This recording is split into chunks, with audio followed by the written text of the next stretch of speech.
ये स्टूडेंट्स, मैं बड़ा एक इम्पॉर्टेंट क्वेश्चन क्वाड्रेटिक पॉलिनोमियल का लेके आई हूँ जो आपको क्वाड्रेटिक पॉलिनोमियल में बहुत हेल्प करेगा। ये क्वेश्चन सेवरल टाइम्स रिपीट होता है आपके सीबीएसई एग्जाम के अंदर, जो आपके अब फाइनल एग्जाम्स होने वाले हैं। फाइनल के अपनी बोर्ड्स हर एक पेपर में ये रिपीट होता है, बट हम फाइनल पे हमारा फोकस रहता है, तो फाइनल के अगर अकॉर्डिंग हम देखा जाए तो ये बहुत क्वेश्चन इंपॉर्टेंट है।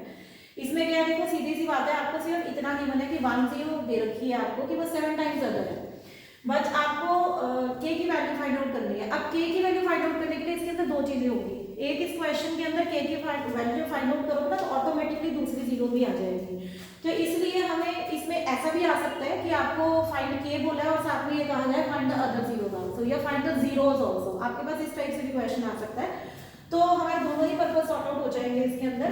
तो सबसे पहली बात तो उसने बोला कि 1 0 is a 7 times of other, यानी अगर मैं एक को अल्फा सपोज कर रही हूँ तो दूसरा जो होगा वो 7 अल्फा होगा। क्यों? क्योंकि एक 0 जो है वो दूसरे का 7 टाइम्स है। इसका मतलब क्या होगा कि अगर एक 0 अल्फा है तो दूसरा 7 अल्फा है। हमें पता है ये तो अल्फा है, हम इसको बीटा सपोज कर लेते हैं।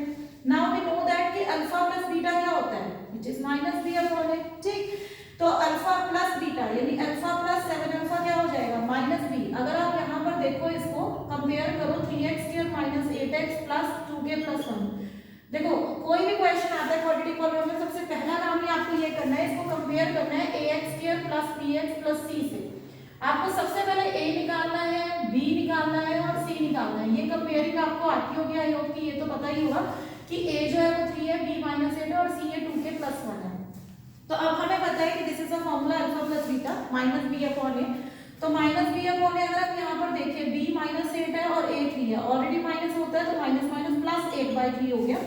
Alpha plus 7 alpha it is 8 alpha is equal to 8/3। 8 से 8 कैंसिल हो गया, अल्फा आपके पास 1/3 आ गया। देखो एक जीरो आ गई। अगर आपको सपोज दूसरी जीरो भी निकालनी है तो दूसरी जीरो 7 अल्फा थी, तो वो क्या बन जाएगी, 7/3 बन जाएगी। सीधी सी बात है, यानी एक क्वेश्चन हमारा सॉर्ट आउट हो गया। अब हमें क्या निकालना है, हमें के निकालना है।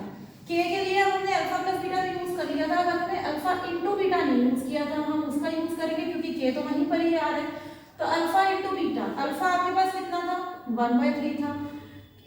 बीटा कितना था आपके पास, 7/3 था, क्योंकि आपने बीटा ही तो निकाला था 7/3। इक्वल टू सी आपके पास है 2k प्लस 1 अपॉन ए आपके पास 3 है।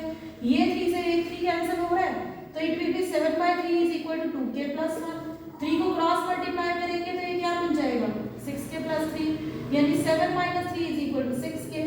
तो ये हमारे पास क्या आ गया, k इज इक्वल टू 4/6, यानी k कितना आ गया आपके पास 2/3। हमें एक्चुअली जो निकालना था वो k 2/3, k की वैल्यू निकालनी थी, बट हमने जब k की वैल्यू निकाली तो देखो हमारा ये पर्पस भी सॉल्व हो गया कि हमारे पास यहाँ पर जीरोस भी निकल गई।